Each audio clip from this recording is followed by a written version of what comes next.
이 시간 우리에게 주시는 하나님의 말씀은 신약성경 빌립보서 4장 4절부터 13절의 말씀입니다. 신약성경 빌립보서 4장 4절부터 13절의 말씀, 제가 가진 성경은 신약 322면에 있습니다.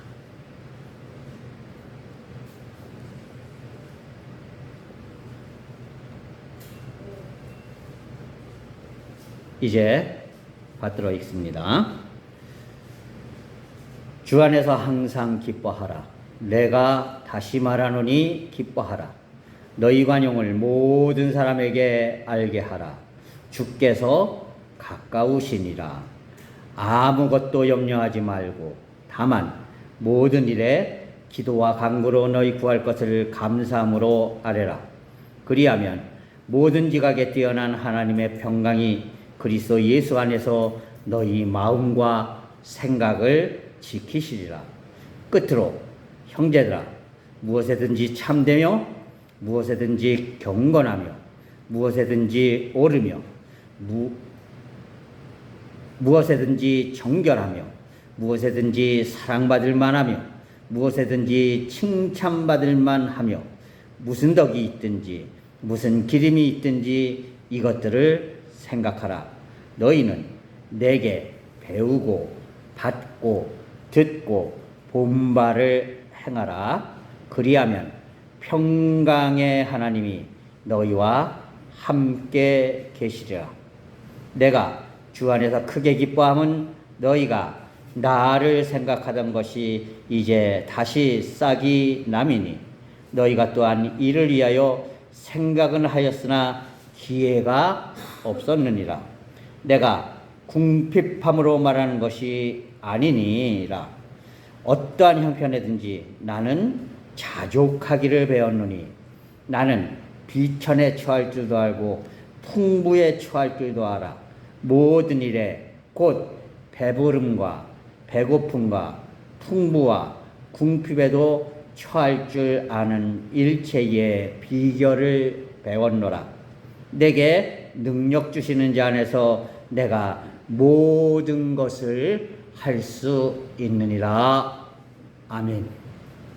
이제 2022년 오순절 열기를 맞아서 우리는 시간여행을 통해 2000년 전에 초대교회들의 모습을 한 교회 살펴보면서 하나님이 원하시는 교회의 모습이 어떤 모습의 교회인가를 함께 살피면서 우리 교회가 하나님이 원하시는 교회로 든든히 서가고자 하는 그런 이제 소망을 담아 말씀을 상고하고 있습니다. 오늘은 5번째 여행으로 빌립보 교회를 찾아서 빌립보 교회가 처해 있는 상황 속에서 하나님이 원하시는 바른 교회의 모습이 무엇인가를 함께 찾고 살펴보는 그런 시간을 가지면서 은혜를 함께 나누려고 합니다.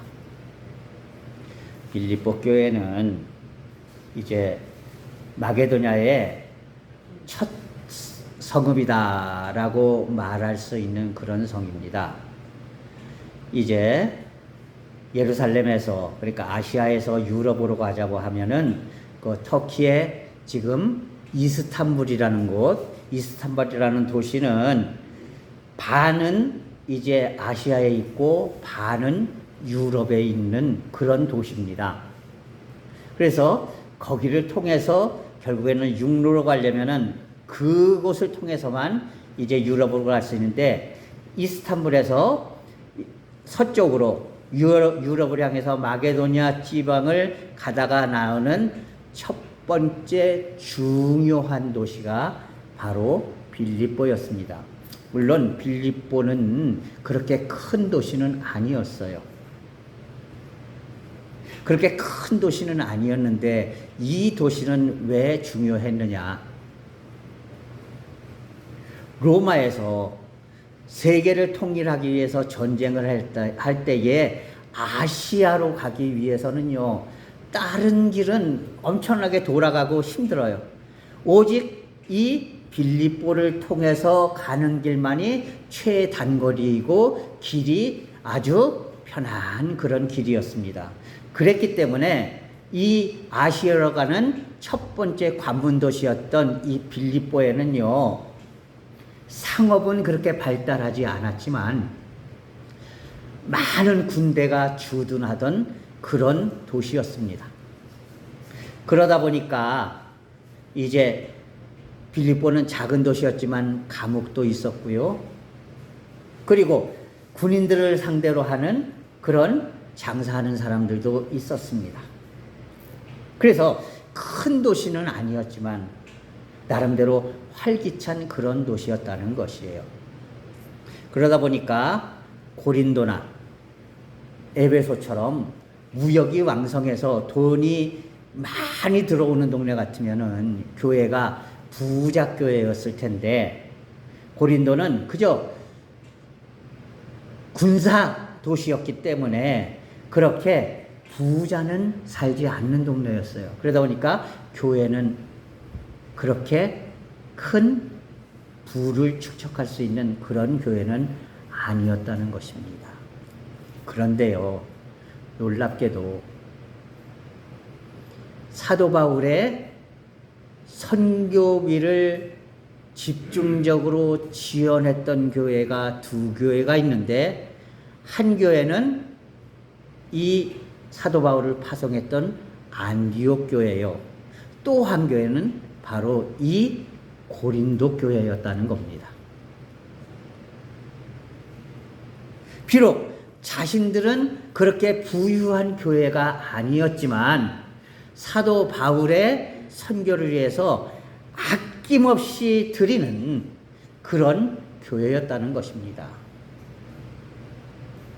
그렇기 때문에 고린도 교회 역시 책망할 일보다는 오히려 칭찬할 일이 훨씬 많은 그런 교회였다는 것이에요. 이 고린도 교회는요, 자주장사, 다시 말해서 옷감 장수인 루디아라는 여인, 그리고 사도 바울이 점치는 소녀가 너무나 불쌍해서 그 귀신을 쫓아내고 개종을 시켰던 그 점보던 소녀, 그리고 바울이 이 빌립보의 감옥에 갇혔을 때 바울의 옆에서 그 바울의 삶의 모습을 다 보고서 개종했던 그 빌립보 감옥의 간수장, 이런 사람들이 회심하고 그리고 모여서 루디아의 집에서 교회를 세웠기 때문에 부자교회거나 많은 사람들이 다니는 그런 큰 교회는 아니었지만, 그러나 그들이 받은 은혜가 너무나 컸고, 그리고 그 지역은 유대인은 거의 없는 지역이었기 때문에 대부분 이방인들이었었기 때문에 이방인 선교를 하고 있는 바울에게 조금이라도 더 우리 같은 이방 사람들을 구원해 주십시오, 우리 이방 사람들도 하나님을 믿고 구원의 반열에 설 수 있게 해 주십시오 하는 이런 간절한 마음을 담아서 바울에게 선교비를 지원하던 그런 교회였다는 겁니다. 그런데 이 빌립보 교회를 향하여서 사도 바울은 한마디로 너희가 이방인 출신 성도였기 때문에 믿음의 뿌리가 든든하지 못하다. 그러니까 너희가 빨리 주님 앞에 뿌리를 받고 빨리 그 믿음이 자라나서 예수 그리스도의 장성한 분량에까지 이르기를 바란다. 다시 말해서 믿음의 어린아이가 아니라 믿음의 어른이 되기를 바란다 라고 사도 바울은 말씀하고 있습니다. 예, 오늘 본문 말씀 속에서 우리는 빌립보 교회를 통해서 우리 교회도 믿음의 어린아이의 수준에서 벗어나서 믿음의 장성한 수준, 예수 그리스도의 삶을 닮아가는 교인, 예수 그리스도의 모습을 닮아가는 교회, 믿음의 장성한 분량에 서서 많은 사람들에게 선한 영향력을 끼치는 교회로 든든히 설 수 있는 그런 교회가 될 수 있기를 바랍니다. 그렇다면 과연 우리가 믿음의 장성한 분량에 이르는 그런 성도들이 되려면 어떻게 살아야 하는가? 어떤 믿음을 가지고 살아야 하는가? 오늘 본문 말씀 속에서 첫 번째, 우리가 어른의 믿음을 가지고 있다면 어떤 상황이 되더라도 기뻐함을 잃지 말아야 한다라고 말씀하고 있어요. 오늘 본문 말씀 4절은 기록합니다. 주 안에서 항상 기뻐하라. 내가 다시 말하노니 기뻐하라. 예. 어린아이들은 자신의 감정을 쉽게 드러냅니다. 그러나 어른은요, 그게 아니라 어렵고 힘들어도 그것을 참아낼 수 있고 오히려 그것을 미래를 향한 발판으로 마련할 수 있는 능력이 있는 것이 바로 어른입니다. 그런데 미래를 향해서, 지금은 비록 어렵고 힘들지만 미래를 향해서 비전을 바라볼 수 있는 것은 바로 무엇입니까? 어떤 경우에도, 어떤 힘든 가운데서도 그것을 기쁨으로 이겨낼 수 있고, 하나님께, 하나님, 지금 어렵지만 이거보다 더 어려울 수 있는데, 그러나 이 정도밖에 안 될 수 있게 한 것 감사드립니다. 하나님, 그래서 기쁩니다. 하나님, 내가 지금 힘들고 어렵지만 하나님이 함께 해주시면 우리는 반드시 승리할 줄 압니다. 그래서 나는 기쁩니다. 나에게는 미래가 있습니다. 비전이 있습니다. 그러니까 나는 기쁩니다. 라고 말할 수 있는 게 바로 어른의 믿음이라는 것이죠. 장성한 분량의 믿음이라는 것이죠. 그렇기 때문에 우리 그리스도인들의 삶은 어떤 경우를 당하더라도 하나님을 원망하고 비방하고 좌절하고 낭망하는 것이 아니라 항상 기쁨을 가지고 살아갈 수 있고 하나님께 감사할 수 있는 그런 성도들이 되어야 하는 것입니다. 그래서 사도 바울은 비록 이 빌립보 교회가 큰 교회는 아니고, 그리고 자신들의 예산의 상당히 큰 비중을 바울에게 이 선교비로 지원하는 그런 교회 운영도 조금 힘들지 모르는 그런 상황이지만, 그러나 하나님께서 너희들에게 한없는 은혜와 사랑을 베풀어 주셨고 너희에게 기쁨과 감사를 베풀어 주셨다는 것, 그 사실을 감사할 수 있는 성도들이 되어라 라고 말씀하고 있는 것이, 사랑하는 성도 여러분, 우리가 진정으로 무슨 일이든지 언제나 항상 감사할 수 있는 그런 성도들이 될 수 있기를 바랍니다. 두 번째로, 어른의 신앙이라는 것은요, 오늘 5절 말씀에 너희의 관용을 모든 사람에게 알게 하라. 주께서 가까우시니라 라고 말씀합니다. 이 말씀은 무슨 뜻입니까? 너그러운 믿음이 되어라, 이런 얘기예요. 누가 나에게 잘못한다고 해서, 누가 나를 해코지한다고 해서, 누가 나를 비방하고 누가 나를 이제 흠집낸다고 해서 바로 거기에 대응해서 그렇게 일희일비하지 말고 그리스도인답게 너그러운 마음을 가지고 그런 사람들조차도 감싸줄 줄 아는 그런 성도, 용서해 줄 줄 아는 성도, 그런 성도들이 되라는 겁니다. 왜요? 예수님께서 말씀하셨죠. 너희가,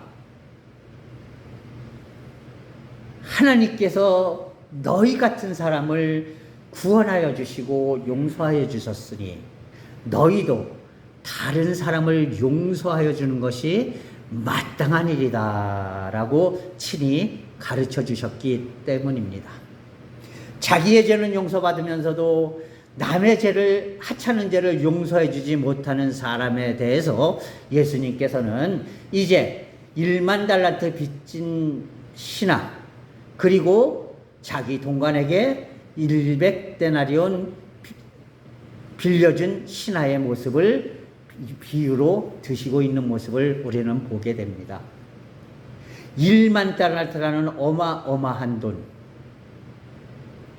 그 어마어마한 돈을 왕에게 빌리고 갚지 못하고 있는데 왕이 기꺼이 그 1만 달란트의 빚을 탕감해 주었습니다. 그러면 감사해야죠. 그렇다면 내가 1만 달란트나 되는 그런 빚을 탕감받았는데 그 1만 달란트의 10만 분의 1밖에 안 되는 100데나리온을 나에게 빚진 그 동관을 당연히 용서해 주고 그리고 그 빚을 탕감해 주는 것이 옳은데 그것을 갚지 못한다고 감옥에 쳐놓고 그리고 그 100데나리온을 갚지 못하면은 내가 절대로 감옥에서 나오지 못하리라고 하는 그런 모습을 말씀하시면서 예수님께서는 말씀하십니다. 정내가 그렇게 한다면 내가 그 1만 달란트를 다 갚을 때까지 너도 똑같이 감옥에 가두겠다. 여러분, 우리는 그리스도인답게 많은 사람들에게 나누고 베풀 줄 알고 그리고 그들을 용서하고 이해해 줄 줄 아는 성도들이 되어야 하는 것입니다. 그게 바로 그리스도인다운 삶의 모습임을 여러분 꼭 기억할 수 있기를 바랍니다. 그래서 그리스도인이기에 마음이 밴댕이 소갈치 같아가지고서 금방 토라지고 다른 사람들에게 막 해대고 이런 것이 아니라 널리 이해해주고 용서해주고 받아들여주고 그리고 그를 위해서 기도해 줄 수 있는 그런 성도들이 될 수 있어야 하는 것입니다. 그리고 세 번째로 아무것도 염려하지 말고 다만 모든 일에 기도와 간구로 너희 구할 것을 감사함으로 하나님께 아뢰라 이렇게 말씀하십니다. 염려는 붙들어 매라는 겁니다. 예수님께서 직접 말씀하셨죠. 너희가 염려함으로 머리카락을 한 치라도 더 길게 할 수 있느냐? 없다는 것이죠. 염려는 그저 하나님께 맡기라는 겁니다. 염려도 하나님께 맡기고 그리고 이 모든 어려움과 고통과 나에게 닥친 일들을 하나님께 맡기되 감사함으로 맡기라는 거예요. 그러면 모든 지각에 뛰어나신 하나님이 우리를 지켜주시고 인도해 주시고 모든 것을 아낌없이 베풀어 주시고 그리고 우리를 성공으로 이끌어 주신다는 사실을 우리는 바로 깨달아야 하는 것입니다. 이게 바로 장성한 그리스도인의 모습임을 여러분 꼭 기억할 수 있기를 바랍니다. 사랑하는 성도 여러분, 우리가 예수를 믿으면서 하나님을 믿으면서 왜 염려를 하는가 하는 것이에요. 이미 하나님은 우리의 모든 것을 다 알고 계시잖아요. 하나님은 이미 우리를 위해서 모든 것 아낌없이 준비하고 계시잖아요. 그저 내가 하나님 앞에 모든 맡기기만 하면 하나님은 우리에게 모든 것을 아낌없이 쏟아 부어 주실 터인데 하나님은 우리에게 기쁨으로 모든 것을 이루어 주실 터인데 그것을 맡기지 못하고 그것을 오히려 감사하지 못하고 염려하고 불평하고 불만하고 이러면서 무슨 일을 해결할 수가 있겠습니까? 그렇기 때문에 성경은 말합니다. 사도 바울은 빌립보 교회 교우들에게 말합니다. 너희가 아무것도 염려하지 말고 오직 모든 일에 기도와 간구로 그리고 감사함으로 하나님께 알아라. 그러면 모든 지각에 뛰어나신 하나님의 평강이 그리스도 예수 안에서 너희의 마음의 생각을 지키실 것이다 라고 말씀하고 있어요. 사랑하는 성도 여러분, 이제 주님 앞에 모든 것을 맡깁시다. 감사함으로 맡깁시다. 이것이 장성한 그리스도인의 믿음의 분량임을 여러분 기억할 수 있기를 바랍니다. 네 번째로 9절 말씀에서 너희는 내게 배우고 받고 듣고 본 바를 행하라고 말씀하고 있어요. 여러분, 믿음의 장성한 분량에 이른 성도들은요, 듣고 끝나는 성도들이 아닙니다. 듣고 깨달은 대로 행하는 성도가 되어야 하는 것이에요. 아무리 듣고 깨달아봤자 그것이 행함이 없으면 야고보 선지자는 우리에게 말합니다. 너는 행함이 없는 믿음을 자랑하느냐? 나는 믿음이 없는 행함을 자랑한다. 그러므로 행함이 없는 믿음은 죽은 것이니 우리가 행함으로 믿음을 증명해야 한다라고 말씀하고 있어요. 여러분, 듣고 깨닫는 것이 중요한 것이 아닙니다. 듣고 깨달았으면 행하는 것이 중요한 것이에요. 오늘 여러 가지를 말씀을 드렸죠. 그죠? 항상 기뻐하십시오. 그런데 예배 끝나고 나가면서 또 걱정 근심에 휩싸이면은 그것은 믿음의 장성한 분량에 이른 것이 아닙니다. 여러분의 관용을 알려주십시오. 많은 사람들에게 보여주십시오. 그런데 예배 끝나고 가다가 이제 옆에서 나에게 잘못하는 사람을 만났어요. 갑자기 인상이 찌그러지고 막 그냥 해대고 싶은 생각이 들어요. 그거 믿음의 장성한 분량에 이르는 모습이 아닙니다. 여러분, 자꾸만 걱정과 근심이 삶 속에 막 파고들고 있습니까? 그런데 하나님 앞에 맡기지 못합니까? 그것 믿음의 장성한 분량에 이른 것이 아닙니다. 듣고 깨닫는 것이 중요한 것이 아니라 그 듣고 깨달은 것을 행하는 자가 되라고 말씀하십니다. 여러분, 행하는 믿음이 믿음의 장성한 분량에 속한 그리스도인임을 꼭 기억할 수 있기를 바랍니다. 그리고 마지막으로 사도 바울은 이렇게 이야기를 합니다. 내가 지금 감옥에 갇혀 있는데 그러나 너희들 너무 걱정하지 말아라. 얼마나 힘들까? 얼마나 고통스러울까? 이런 거 너무 걱정하지 말아라. 그러면서 오늘 본문 말씀 속에서 13절은 이렇게 기록합니다. 내게 능력 주시는 자 안에서 내가 모든 것을 할 수 있느니라. 이 말씀을 갖다가요, 어떤 목사님들이 이게 뭐 도깨비 방맹이다. 하나님 안에 있으면 모든 것 다 할 수 있다. 하나님이 다 해주신다. 이렇게 설교를 하시는 바람에요, 이 말씀이 마치 도깨비 방맹이 말씀이 돼버리고 말았습니다. 그러나 여러분, 이 말씀은 뭐든지 나와라 뚝딱 하면 되는 도깨비 방맹이의 믿음이 아님을 꼭 기억할 수 있기를 바랍니다. 오늘 이 시간을 통해서 이 말씀의 진정한 의미가 무엇인지를 여러분 깨달을 수 있기를 바랍니다. 오늘 본문 말씀 빌립보서 4장 13절을 깨닫기 위해서는 앞에 있는 12절 말씀을 살펴봐야 합니다. 11절부터 12절을 보면 이렇게 말합니다. 내가 궁핍함으로 말하는 것이 아니니라 어떤 형편에든지 나는 자족하기를 배웠노니 나는 비천에 처할 줄도 알고 풍부에 처할 줄도 알아. 모든 일에 곧 배부름과 배고픔과 풍부와 궁핍에도 처할 줄 아는 일체의 비결을 배웠노라. 무슨 얘기냐면요, 사도 바울은 자기가 부할 때에는 부하게 처신하는 방법을 알고 있었다는 겁니다.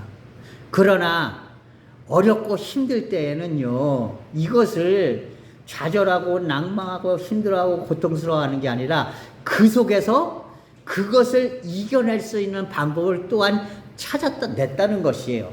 그러니까 나 사도 바울은 부하건 빈하건 있건 없건 감옥에 갇혔건 자유인이건 상관없이 어떤 상황에서도 무조건 하나님을 위해서 일할 수 있는 모든 자세가 지금 갖춰져 있다. 그러니까 나는 이제 감옥에 갇혀 있어도 할 것이고 자유인이 됐더라도 할 것이고 나에게 풍성한 것이 있으면은 그것으로 많은 사람들에게 아낌없이 베풀면서 할 것이고, 만약에 나에게 돈이 없으면은 그저 먹을 것 굶어가면서라도 열심히 할 것이고, 그래서 결코 내가 하는 것은 어떤 경우에도 그칠 수가 없는 것이다 라고 말씀하고 있는 것이에요.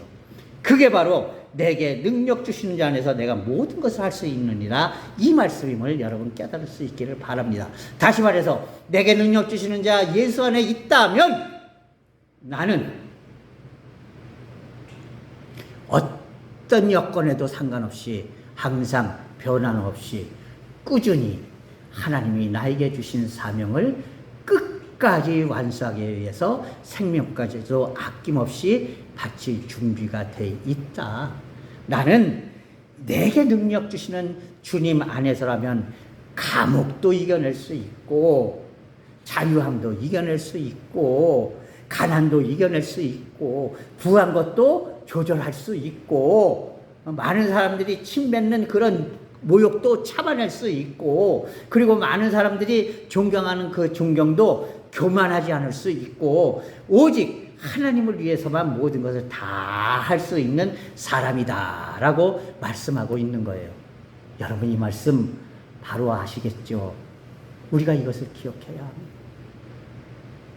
내가 어떤 상황에 처하든지 항상 모든 일에 만족하고, 그리고 그 속에서 모든 것을 이겨낼 수 있는 힘을 주님께로부터 받고 그것을 통해서 승리할 수 있는 그리스도인이 되어야 하는 것입니다. 우리가 이래야만 진정으로 하나님 안에서 믿음의 장성한 그리스도인으로 든든히 설 수가 있는 것입니다.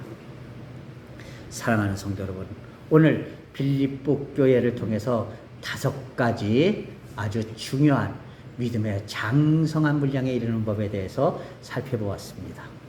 우리가 이것을 기억하고 오직 하나님 안에서 항상 믿음의 어린아이 수준에서 자꾸만 트러블을 일으키고 자꾸만 불평불만하고 자꾸만 싸우고 이런 것이 아니라 항상 하나님의 영광을 위해서, 하나님의 뜻을 위해서 온전히 하나가 되어 나아갈 수 있는 그런 믿음의 교회, 믿음의 성도들이 될 수 있기를 주님의 이름으로 간절히 부탁을 드립니다. 기도하겠습니다. 오 사랑의 하나님 아버지, 하나님의 은혜와 사랑을 이 시간 감사합니다. 하나님께서 온전히 붙잡아 주시고 인도해 주셔서 저희들 진정으로 믿음의 장성한 분량에 이르는 빌립보 교회 같은 교회가 될 수 있도록 주님 인도하여 주시옵소서. 그리하여서 항상 주님이 원하시는 항상 기뻐하는 삶, 언제나 감사로 하나님께 맡기는 삶, 언제나 너그러운 마음으로 많은 사람들을 감싸주는 삶, 그리고 모든 배우고 받고 듣고 본 바를 온전히 행하는 삶, 그리고 그리스도 안에서 나에게 주어진 환경이 어쨌든 간에 그 속에서 항상 하나님만 바라보는 삶으로 말미암아서 항상 복되고 아름다운 교회, 복되고 아름다운 교인이 될 수 있도록 인도하여 주시옵소서. 예수 그리스도의 이름으로 감사하며 기도하옵나이다. 아멘.